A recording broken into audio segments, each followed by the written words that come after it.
News ఇప్పుడు app లో కూడా మీ ముందుకు వచ్చింది. వెంటనే డౌన్లోడ్ చేసుకోండి, లేటెస్ట్ అప్డేట్స్ ని పొందండి. అందరికీ శరణార్థులు. అందరు ఎట్లున్నారు? మంచిగా ఉన్నారా? నిన్న మొన్న మేము ఇద్దరం ఒకరు వస్తే ఒకరం వస్తలేము కదా, అందుకే ఇవాళ ఇద్దరం కనబడదామని ఇట్లా వచ్చినాం. ఏం చేద్దాం, ఏమని తీసుకొచ్చి నా తరగతి పక్కన కూర్చోబెట్టుకున్నా. ఇదంతా కాదు కానీ మనం ముచ్చట్లయితే ముందుగా స్టార్ట్ చేద్దాం. ముచ్చట్లు.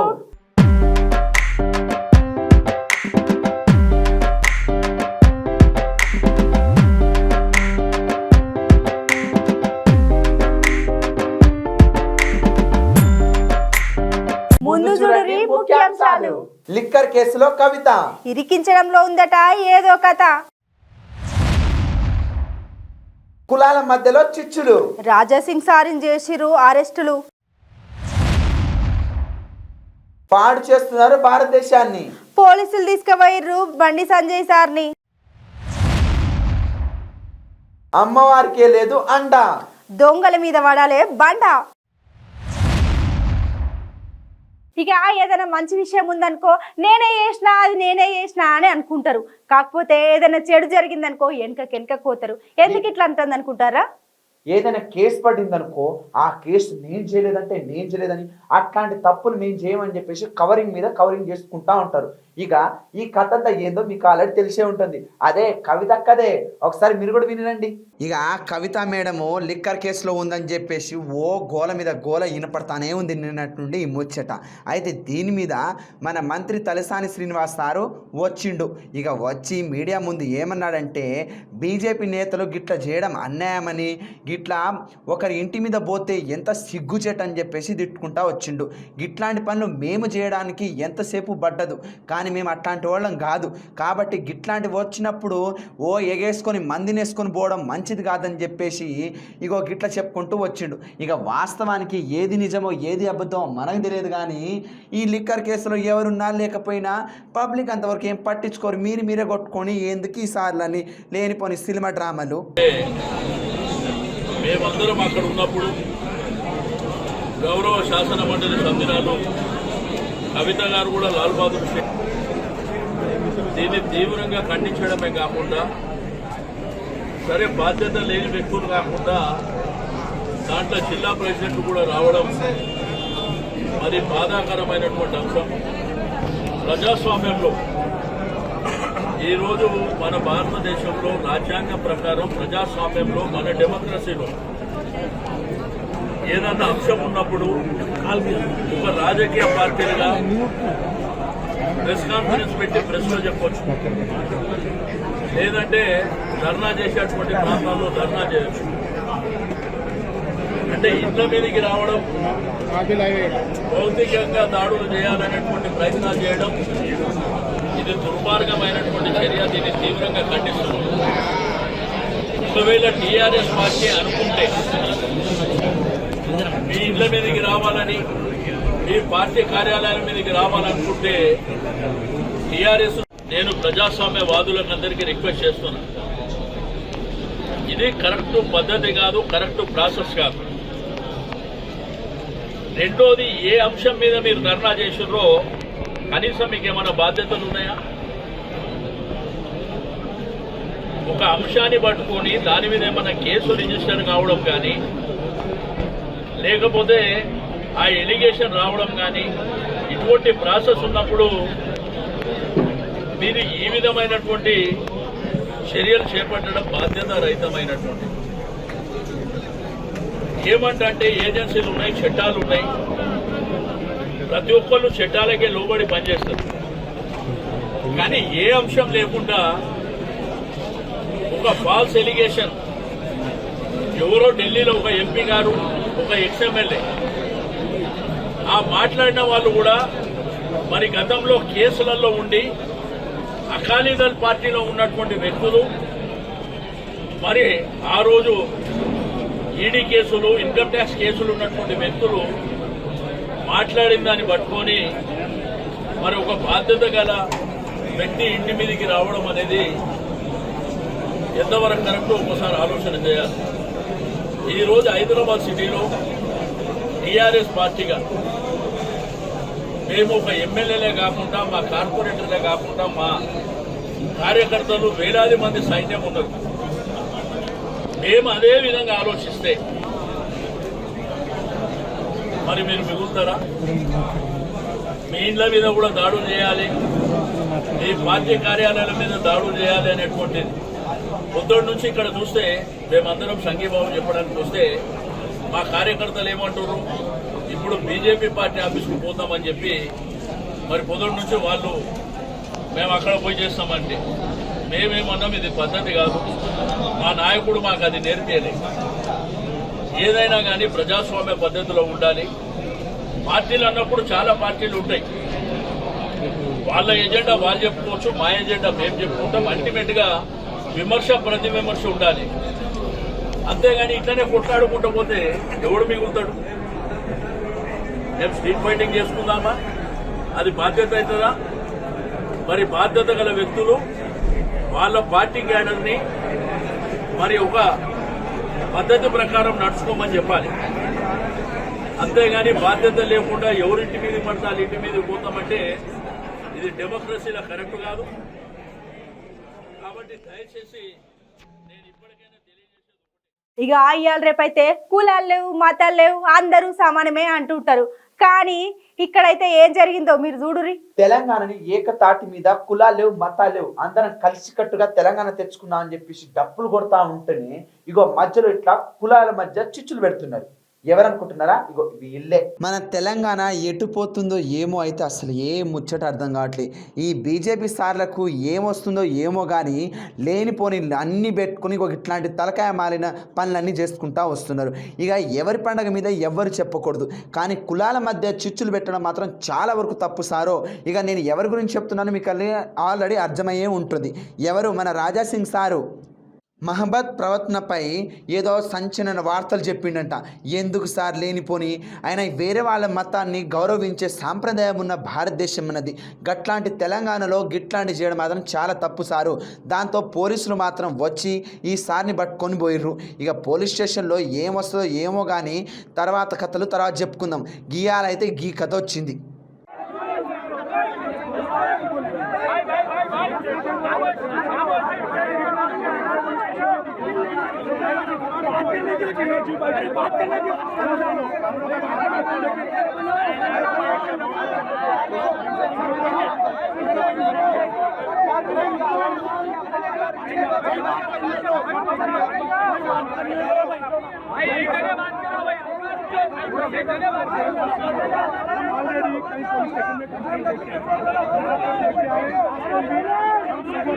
उसके ऊपर कोई भी एक्शन नहीं लिए। नूपुर शर्मा के ऊपर हम इनके कंप्लेंट ना करें, पुलिस का एक्शन भी बताइए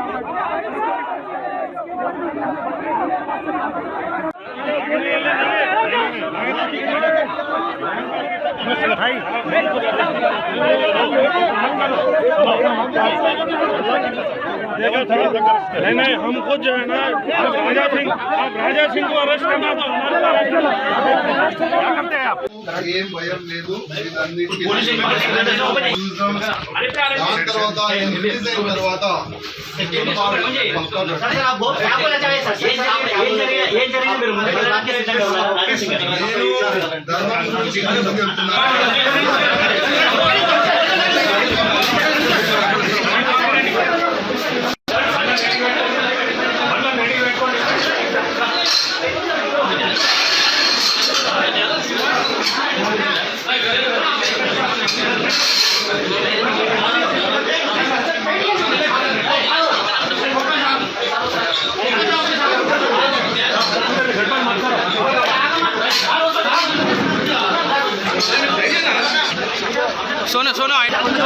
నమోదైనటువంటి కేసులకు సంబంధించి పోలీసులు అదుపులోకి తీసుకున్నారు. రాజాసింగ్ నివాసం వద్ద దృశ్యాలను మనం చూస్తున్నాము.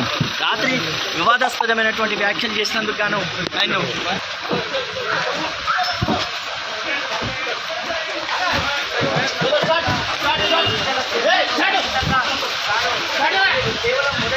चलो चलो जरा साइड दो side side side side side चलो जरा साइड अंकटन ఒకప్పుడైతే కుల మత భేదం లేకుండా భారతదేశంలో అందరూ సమానమే, అందరూ భారతదేశం పౌరులే అని అనుకున్నాం.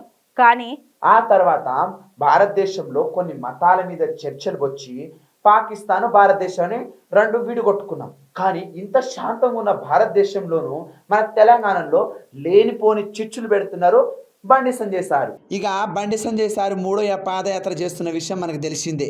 ఇక ఆడైతే మస్తు లొల్లైంది. ఇక ఆడ ఈడ పోలీసులు వచ్చేసి ఆయన ధర్నా చేయడం ఆపేసి ఇక కులాలు మతాలని చెప్పేసి అవి మీ పార్టీ వాళ్ళు చేస్తున్నారని చెప్పేసి ఆరోపణలు రావడంతో ఇక అటుపోయి ఇటుపోయి పోలీసు అన్నలు ఆడికి వచ్చేసి బండి సంజయ్ సార్ని మెల్లగా జాగ్రత్తగా తోలుకొని పోయారు. ఏమో సార్ మీ బీజేపీని కొంచెం అదుపులో పెట్టుకోండి, భారతదేశాన్ని తెలంగాణని ఏమైనా పాడు చేసే రకంలో తయారవుతున్నారు మీ వాళ్ళు, కాబట్టి కొంచెం సర్ది పెట్టి 4 ముక్కలు చెప్పి మంచి వాక్యాలు నేర్పించి మీ బండి కొంచెం పోయేలా నడుచుకునేలా చేయండి. కానీ గిట్టాంటి చేస్తే మాత్రం ముందటి రోజు ఎట్లా వస్తుందో, ప్రజలు మిమ్మల్ని ఎట్లా తీర్చికొడతారో మీరే అర్థం చేసుకోవాలి. ఇంకా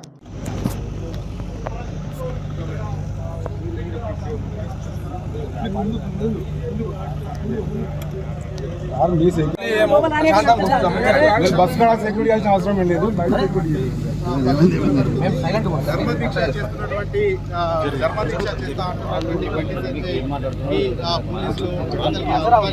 సంజయ్ పోలీసులు ఈ కారావారంలో మోహరించారు. అయితే మనం చూసుకోవచ్చు ఇక్కడ పెద్ద ఎత్తున బీజేపీ కార్యకర్తలు కూడా వచ్చారు.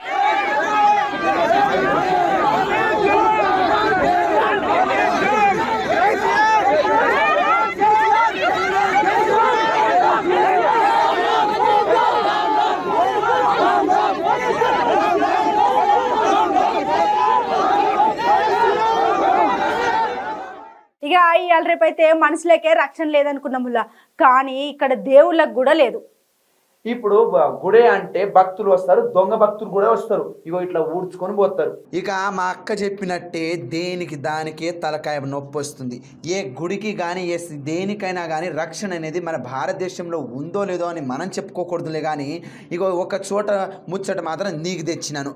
ఇగో జగిత్యాల జిల్లా జోగిన్పల్లిలో అంట ఒక ఆలయంలో దూరి వామ్మో అమ్మవారిది అన్ని వస్తువులు తీసుకొని పోయారంట. ముక్కు పడక నుండి మొదలు పెడితే మిగతా ఆభరణాలన్నీ ఇక దొంగలు అయితే మూట కట్టుకొని ఊరుకొనే పోయిర్రు.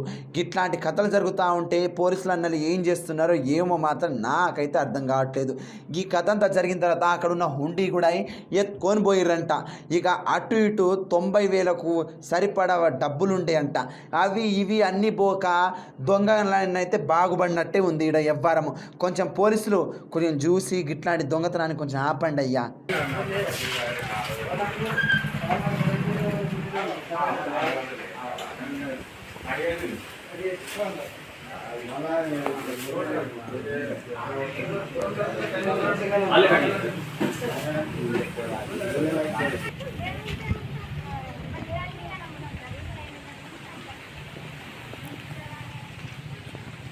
నిన్న రాత్రి జోగన్పల్లి గ్రామంలో ఎల్లమ్మ దేవాలయంలో చోరీ జరగడం జరిగింది.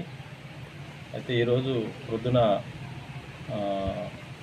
గుడికి సంబంధించినటువంటి పూజారి వచ్చేసరికి తలుపులన్నీ ఓపెన్ అయి ఉన్నాయి.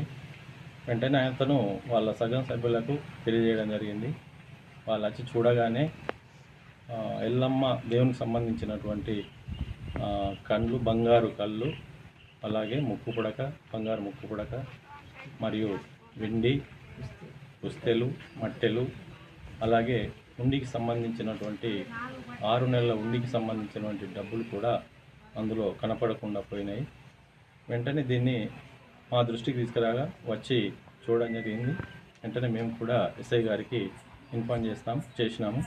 వారు కూడా వచ్చి ఎంక్వైరీ చేసి మరి ఎంతవరకు పోయిందనేది వాళ్ళు చెప్పడం జరుగుతుంది. కాబట్టి ఇట్లాంటి దాన్ని ఉపేక్షించకుండా ఇమ్మీడియట్గా మరి దొంగలు ఎవరైతే ఉన్నారో వాళ్ళని కనుక్కొని మరి రికవరీ చేయవలసిందిగా ఎస్ఐ గారికి విజ్ఞప్తి చేస్తున్నాం. అలాగే దాదాపు సొత్తు యొక్క విలువ 80 నుంచి 90,000 వరకు ఉంటుంది వారు చెప్పడం జరిగింది. ఇక మన తెలంగాణ వచ్చినాకనైతే ఫస్ట్ 10 జిల్లాలు ఉండేవాళ్ళ, ఇక తర్వాత తెలంగాణ వచ్చినాక 31 జిల్లాలు అయినాయి. ఇక ఆ తర్వాత 33 జిల్లాలు అయినాయి. ఆ తర్వాత 33 జిల్లాలకు సరిపడా మండలాలు చేసుకుంటా వచ్చారు. ఆ తర్వాత ఆ మండలాలు ఈ మండలాన్ని ధర్నా చేసుకుంటా వచ్చి ఉండగా మండలాలు చేసుకుంటా పోయారు. కానీ ఇంకా మండలాలు చేయమంటే యాడ్ నుండి చేస్తారు, ఏం చేస్తారు? ఇక ఉన్న మండలాలు సరిపోవని జగిత్యాల జిల్లా బండలింగాపూర్ గ్రామంలోనైతే మరో మండలం కావాలని కొట్లాడతారట. ఇక విద్యార్థులతో కలిసి మానవహారంగా ఏర్పడ్డారట. చరిత్ర కలిగిన సంస్థాన్ బండలింగాపూర్ గ్రామం అని మండల కేంద్రంగా ప్రకటించాలనే నినాదాలతోనైతే గ్రామంలో ర్యాలీ నిర్వహించారట. అనంతరం మళ్ళా పరువురు మాట్లాడుతూ గ్రామ ఔన్నత్యాన్ని, మండలం ఏర్పడ్డ తర్వాత కలిగే ప్రయోజనాల గురించి మాట్లాడిరట. ఈ కార్యక్రమంలో ఎవరెవరు పాల్గొన్నారట అంటే పట్టణ సాధన కమిటీ సభ్యులు పిట్ట నాగార్జున గౌడ్, మళ్ళా గ్రామ సర్పంచ్ జంగిటి అంజయ్య మస్తు మంది పాల్గొన్నారట.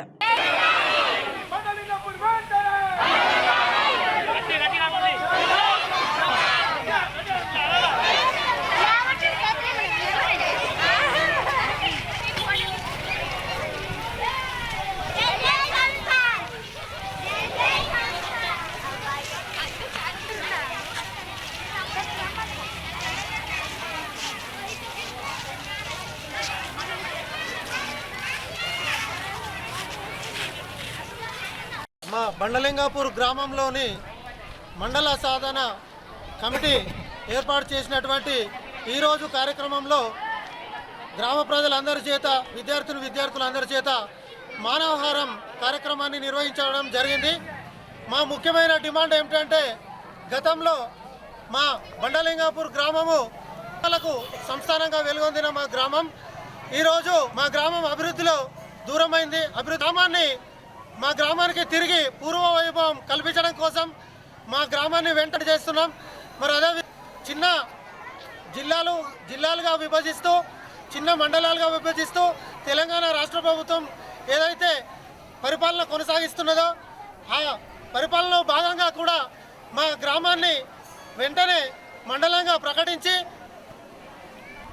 తెలంగాణలో మా గ్రామాన్ని కూడా మండలంగా ప్రకటించి మా గ్రామానికి పూర్వవైభవం తీసుకురావాల్సిందిగా గౌరవనీయులైన ముఖ్యమంత్రి కేసీఆర్ గారిని, అలాగే మా కొరుట్ల శాసనసభ్యులైనటువంటి శ్రీ కల్వకుంట్ల విద్యాసాగర్ రావు గారిని కూడా సవినయంగా గ్రామ ప్రజలందరం కూడా కోరుకుంటున్నాం. దయచేసి మా గ్రామ ప్రజలపై దయ ఉంచి వెంటనే మా గ్రామాన్ని మండలంగా ప్రకటించాలని కోరుతున్నాం. గ్రామ ప్రజలందరం కూడా కోరుకుంటున్నాం.